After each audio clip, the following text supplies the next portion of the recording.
Bonjour tout le monde, bienvenue à une nouvelle vidéo concernant le repêchage 2022 de la Ligue nationale de hockey. Mon nom est Pascal, je suis chroniqueur au toursurlehockey.com et également membre du TSLH Podcast. Aujourd'hui, je vais vous parler d'un espoir. En fait, je débute une nouvelle série de vidéos sur le repêchage concernant des profils d'espoir qui sont éligibles. Aujourd'hui, David Jiricek de la République tchèque. Dans le fond, la vidéo va faire un petit survol de l'espoir, un petit survol quand même en profondeur de l'espoir concernant bon, sa bio, ses statistiques, oui, mais aussi je vais vous mettre des séquences de jeu que je ne vais pas nécessairement vous décrire, mais quand je parle d'une habilité du jeune, généralement, je mets une vidéo concernant la dite habilité. Donc, David Jiricek a joué toute l'année en République tchèque dans la meilleure ligue de son pays, qui est l'Extraliga. C'est un défenseur de 6 pieds 3, 190 livres, droitier. Il est né en 2003, le 28 novembre 2003, il a 18 ans, donc c'est un late qu'on appelle. Il est né en 2003 et non pas en 2004 pour le repêchage 2022.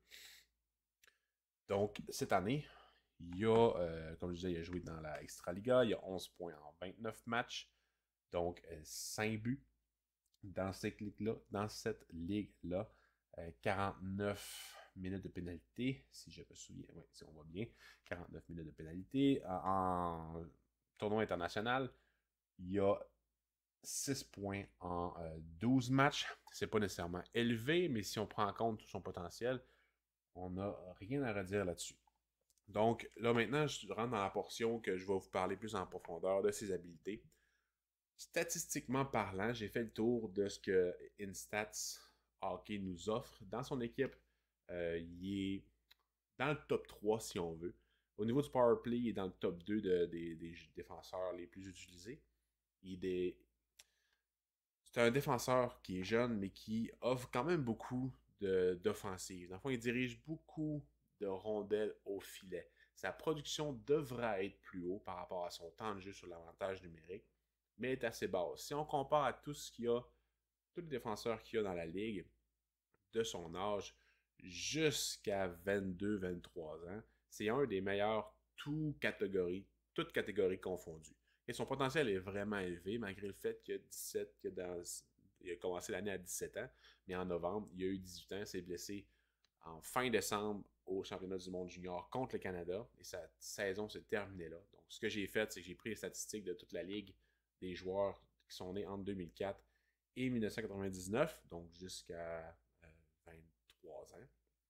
Et j'ai arrêté toutes les statistiques au 12 décembre pour tous ces joueurs-là, pour avoir vraiment un pouls statistiquement parlant au niveau de la comparaison avec toute la ligue. Donc, là, je ne vous montrerai pas le tableau parce que c'est un gros tableau, mais partout, enfin, que ce soit les tirs générés au filet, les possessions de rondelles, les relances par la passe en possession de rondelles, les entrées de zone, tout ça, il est dans le top de la ligue pour les défenseurs de son âge. Au niveau de la production aussi.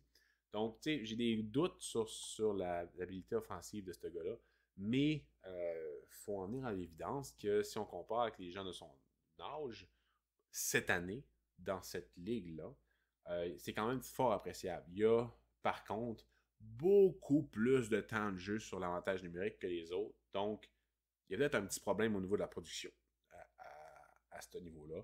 Ça devrait venir avec la maturité, mais ça donne un petit heads-up pour la suite des choses de ce que je vais vous parler dans la vidéo. Donc, si on se concentre vraiment sur pas statistiques, mais sur ses habiletés. Donc, au niveau d'offensive, ce qui est le plus appréciable, c'est vraiment son tir. Il est lourd, il est précis. Des fois, j'aimerais qu'il utilise un peu plus ses écrans devant lui parce qu'il va atteindre le filet, mais c'est comme un peu, pas de la chance, là, mais il est comme c'est un peu spécial à décrire, là, mais il va plus se regarder comme au golf, en fond. Au golf, il ne faut jamais quitter la balle des yeux, mais au hockey, c'est le contraire. Il faut regarder l'objectif ou regarder ailleurs pour déjouer le gardien de but. Mais lui, il va souvent regarder la rondelle avant de tirer. Et c'est tannant pour le gardien de but, mais pour lui, comment tu vas être précis? Fait que souvent, son tir va arriver dans la baie vitrée. Mais quand il regarde le gardien de but, ça va quand même bien aller pour atteindre la cible. Généralement, il atteint sur 50%, que ce soit tir frappé ou tir des poignets, qui est excessivement lourd également, et décoché très rapidement également. Son élan est vraiment sec et développe beaucoup de puissance, là.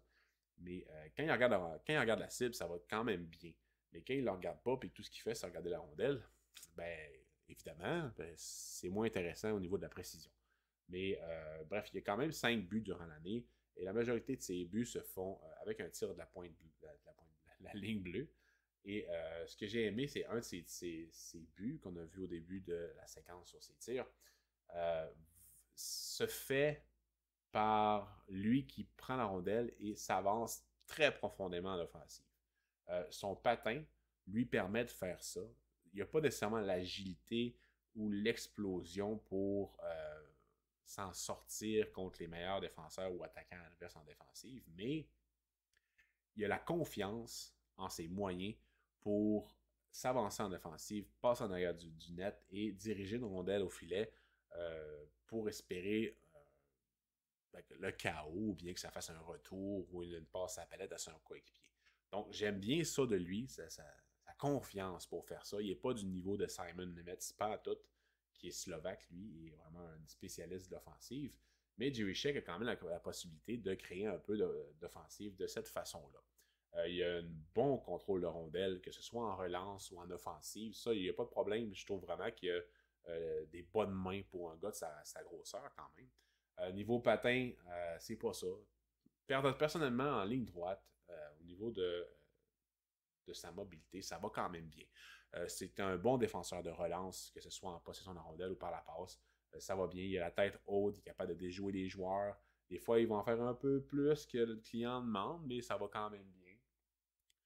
Euh, pour un gars de son âge, évidemment, il faut tout le temps mettre en perspective que c'est un jeune joueur dans une ligue d'hommes, même si c'est pas une ligue énorme, ça demeure une ligue d'hommes, la meilleure de son pays. Donc, il faut quand même apprécier ce qu'il est capable de faire à ce niveau-là. Mais bref, au niveau de l'offensive, ce que j'aime le moins au niveau de son patin, c'est vraiment sa technique, son agilité un peu, qui est pas mal déficiente. En offensive, euh, le long de la ligne bleue, c'est quand même assez rare qu'il va la patrouiller, dans le fond, qui va être vraiment mobile, qui va la longer pour occuper des espaces libres ou influencer la défensive adverse. Il va être très, très, très, très souvent statique.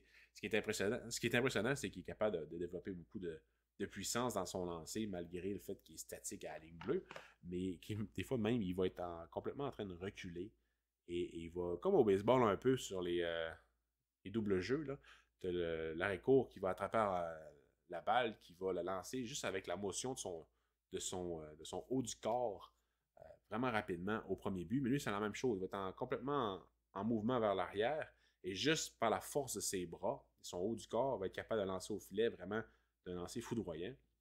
Et c'est bien, c'est très bien.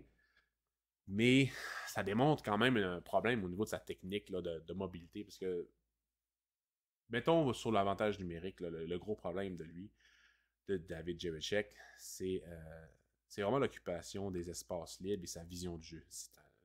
Ce qui nous indique qu'il y a un problème quand même au niveau de son IQ, de son potentiel offensif à maturité, parce que trop souvent, vraiment trop souvent, il est statique. Il va attendre la passe pour faire un lancer sur réception. Il va reculer en zone nulle pour pouvoir s'avancer et se synchroniser avec son joueur, son ailier, pour faire un lancer au net. Alors que l'espace en avant de lui est complètement libre, mais le fait qu'il recule puis qu'il réavance par après donne le temps à son opposant d'occuper l'espace puis bloquer la passe. Trop souvent il fait ça et c'est un problème. Ou son ailier va être très mobile le long de la bande, va essayer de faire bouger les pochettes. Jiricek est complètement immobile ou va se déplacer plus loin de son coéquipier, ce qui fait en sorte qu'il y a un opposant qui va se placer directement dans la ligne de passe et qui bloque une option pour son coéquipier. Donc, c'est un gros problème. Ça, si vous voulez avoir beaucoup de jeux sur l'avantage numérique dans la Ligue nationale de hockey ou en Amérique du Nord, faites pas ça. Offrez-vous en option. Allez pas dans un endroit où il va y avoir un ou deux bâtons pour bloquer la passe. Vous allez dans un endroit qui va être ouvert. Donc, les espaces libres, il ne les voit pas. Ça, c'est un gros problème pour sa vision. C'est un gros problème de sa vision. Ça va probablement s'améliorer. C'est sûr que l'offensive, ça ne s'apprend pas nécessairement, mais il y a quand même des habiletés. C'est juste que des fois, on dirait qu'il veut jouer au-delà de ce qu'il est capable de faire, puis ça joue contre lui. Donc, tu sais, moi, son problème de production sur l'avantage numérique en général, et même sur l'égalité numérique, mais je le vois par un manque de vision offensive. Et c'est pour ça qu'il est assez bas dans ma liste. Sur les listes en général, il est dans le top 10, mais sur le TSLH Espoir, sans qu'on se soit consulté, on l'a tout tassé du top 10. Et c'est moi qui l'ai le plus haut pour le TSLH Espoir, mais je l'ai quand même assez bas comparativement aux autres. Mais ça demeure que on a nos réserves. On se fait trasher pas mal sur la toile concernant notre classement de Theory Check. Mais si tu regardes les games et que tu vois ce qu'il fait en offensive, ben, c'est normal que tu aies des petits problèmes avec lui. Donc, si je veux en finir avec sa mobilité en défensive, il y a des gros problèmes au niveau de. Mettons qu'il est en situation arrêtée, OK, qui est complètement immobile et qu'il faut qu'il fasse des croisés pour atteindre un adversaire. Très souvent, il va arriver en retard sur son adversaire parce qu'il va manquer d'équilibre. Il va perdre l'équilibre, ce qui va lui donner. Il ne donnera pas le edge là, pour atteindre son adversaire. Donc, il y a vraiment un gain à y avoir à ce niveau-là, sérieusement, vraiment fortement sérieusement. Son agilité, sa technique de patin est vraiment pas au point. En ligne droite, ça va bien, mais pour vraiment le jeu de finesse avec les patins pour être capable de couvrir un grand territoire, devrait être meilleur à son endroit. Puis c'est pas le cas. Et ça rentre dans le problème de IQ que le TSLH Espoir a identifié, c'est ce joueur-là. Que ce soit en offensive ou en défensive, c'est un problème. Mais c'est un très bon défenseur pour la relance et tout. Mais bref, à ce niveau-là, c'est un problème. Donc, pour les mises en échec, c'est un joueur qu'il a un potentiel d'être vraiment méchant sur la patinoire. Il y a une puissance chez ce jeune-là qui est vraiment intéressante. Avec sa rapidité en ligne droite, on aurait vraiment aimé que son agilité soit meilleure pour qu'il soit capable de vraiment rendre à César ce qui est ce serait vraiment le fun qu'il soit plus compétent au niveau de sa technique pour être capable de défendre bien son territoire, pour démonter tout ce qu'il y a d'adversaires qui passe à côté de lui, mais c'est pas le cas. Trop souvent, il va aborder ses mises en échec en retard, où il n'y aura pas la bonne technique, ce qui va faire en sorte que ça va plus virer en jambette, ou qu'il va devoir accrocher l'adversaire pour être capable de l'arrêter. Donc, ça, c'est un problème que j'ai remarqué beaucoup au niveau de ses mises en échec. Oui, il y en a 22 selon InStats pour la saison. C'est le deuxième meilleur taux au niveau de tous les défenseurs de son âge jusqu'en son an 99. Mais il y a 10 fois plus, sinon un peu moins, là, de minutes de pénalité que tous les autres défenseurs de son âge. Fait que, il y a 49 minutes de pénalité en ce moment selon Elite Prospect. Et toutes les autres en ont maximum une vingtaine. Et la majorité de ces pénalités, c'est parce qu'il accroche, parce qu'il est en retard, ou c'est parce qu'il a fait une jambette, parce qu'il n'a pas eu la bonne technique au niveau du plaqué. Donc ça, c'est un problème. Il va falloir absolument qu'il améliore. Et ça va probablement augmenter son niveau de combativité dans sa zone et son implication aussi, parce que trop souvent, il ne sait pas où aller. Il va être entre 2 ou 3 couvertures. Il ne bloquera pas les lignes de passe. Il va être complètement inutile dans sa zone. Ça, c'est un gros problème pour lui, alors qu'il joue beaucoup. Il faut absolument que ça s'améliore, ça, pour être capable de faire le saut en Amérique du Nord. J'ai pas de misère avec le fait de croire qu'il faut s'améliorer à ce chapitre-là. C'est vraiment pas un problème parce qu'il faut juste qu'il soit coaché en gymnase et sur vidéo pour améliorer sa technique de patin, pour améliorer sa technique de plaqué aussi. Puis une affaire que j'ai remarqué aussi, c'est qu'il utilise beaucoup trop son haut du corps pour développer de la puissance pour ses mises en échec, ce qui va complètement le déséquilibrer trop souvent et qui va finir par y faire mal au dos. Il utilise beaucoup trop son dos. Quand vous vivez une charge et que vous donnez la petite poussée pour le mettre sur une tablette, mettons, qui est trop haute, bien, vous utilisez beaucoup trop votre dos. Mais lui, pour plaquer des joueurs, pour développer de la puissance, il va donner un coup avec son milieu d'eux, son lombaire, qui est vraiment problématique. S'il fait ça dans les nationale de hockey, il va se péter le dos assez rapidement. Donc ça, il faut absolument qu'il change ça. Pour ces bagarres, pour la rondelle. Il n'y a pas nécessairement un mauvais bâton, mais quand vous êtes tout en retard, quand vous ne savez pas où vous placer, mais votre bâton est pas mal inutile. Donc, il y a quand même des bons poke check une fois de temps en temps, mais son niveau de puck battle, si vous voulez, dans toute l'année, c'est la statistique Instat que j'avais remarqué et qui ressort vraiment bien quand on regarde la statistique Instat, c'est que sur tous les défenseurs, il y en a qui ont vraiment moins de minutes de jeu que lui. Dans toute son année, selon Instat, il y a autour de 500 minutes de jouer et les autres en avaient 200, 300, mais il y avait 50, 60 puck battle de moins, alors qu'il contrôle souvent la rondelle. Donc en défensive, il arrive tout le temps en retard, il perd ses bagarres, ou bien la bagarre n'a pas lieu parce que l'attaquant, il va juste l'éviter carrément. Donc, il faut vraiment qu'il améliore sa mobilité pour augmenter son niveau de jeu. Et c'est ce que j'espérais d'ici le juillet. Mais malheureusement, il est blessé. Il s'est blessé fin décembre et il va revenir juste fin mars ou bien début avril. Donc, on verra si, quand il va revenir, qu'est-ce que ça va donner. Mais d'ici là, je ne pourrais pas le faire monter. J'aurais pu le plus le descendre dans ma liste, mais vu qu'il était blessé, ça serait injuste de le faire dropper en dehors de la première ronde ou en dehors du top 25 parce qu'il est blessé. Non, parce que je vois quand même qu'il y a du potentiel. Mais une fois qu'il va avoir amélioré sa mobilité et ses techniques de patin et de mise en échec, peut-être que ses problèmes au niveau de son IQ vont être moins éloquents, donc plus son potentiel va être plus intéressant à mes yeux. Donc, je risque de le faire monter. C'est pas pour rien que tout le monde le top 10. C'est qu'il y a du potentiel, ce jeu-là. Donc, c'est ça. Fait que là, en conclusion, pour David Jerichek, il faut vraiment se concentrer sur ce qu'il va nous offrir éventuellement et non pas nécessairement pour ce qu'il nous offre en ce moment. Un peu comme Simon Edvinsson l'année passée, que je compare pas pantoute en termes de style. C'est pas pantoute le même défenseur. Mais son niveau de jeu m'intéressait un peu moins que la majorité. Et on voit cette année, c'est fou dans la tête. Mais Simon Edvinsson, quand même, je voyais vraiment qu'il y avait du IQ dans les trois zones, ce que David Jerichek, je voyais un peu moins.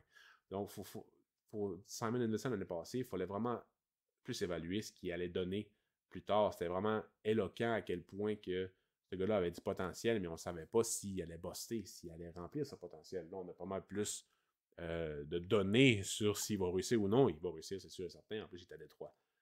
Pour David Jerichek, c'est un peu le même problème. C'est juste qu'il manque de IQ. Donc, est-ce qu'il va plafonner rapidement ou est-ce qu'il va réussir à contrer un peu ce phénomène-là et il va être capable d'exploser au niveau de son jeu? Je ne sais pas. Moi, gros max potentiel, je le vois top 4. Je ne le vois pas top 2. Donc, je ne vois pas pourquoi je le repêcherais dans le top 10. C'est ma façon de voir les choses. TSLH Espoir se fait ramasser souvent quand même, comparément concernant ce jeune-là, avec le classement qu'on a. C'est bien correct. Écoutez, on est là pour discuter des espoirs. Quand vous amenez des bons points, il n'y a pas de problème. On va vous répondre, on va être courtois et tout. Mais si vous arrivez sur l'agressivité directe avec seulement des opinions des autres et non pas votre propre opinion parce que vous ne l'avez pas vu jouer ou juste vu jouer au WGC, au World Junior, bien sûr, c'est plus difficile. Mais c'est pas grave, c'est pas la fin du monde. On est là pour partager notre passion qui est les espoirs, le repêchage, le recrutement et tout. C'est vraiment quelque chose qui nous intéresse. C'est pour ça que TSLH Espoir est là. Et c'est pour ça qu'on vous demande de partager, de vous abonner à nos diverses plateformes. Moi, je suis là pour ça. Je suis là pour discuter. Je suis là pour informer les lecteurs qui n'ont pas le temps de regarder des matchs. Donc, c'est pour ça que je fais ces vidéos-là. Ça m'intéresse vraiment de faire ça. Donc, j'espère que vous avez aimé. N'hésitez pas à nous suivre sur Facebook, sur Twitter.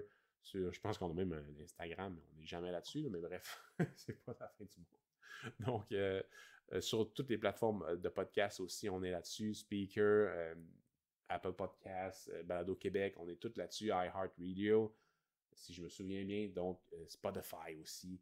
Je vais faire plusieurs vidéos concernant le repêchage. Ça s'en vient. Dans le fond, j'attends juste que les saisons se finissent pour être capable de faire des comparaisons au niveau des statistiques des jeunes du même âge. Donc, ça ne sert à rien de nous faire des vidéos sur la Ligue de l'Ouest si la saison se finit dans un mois ou un mois et demi.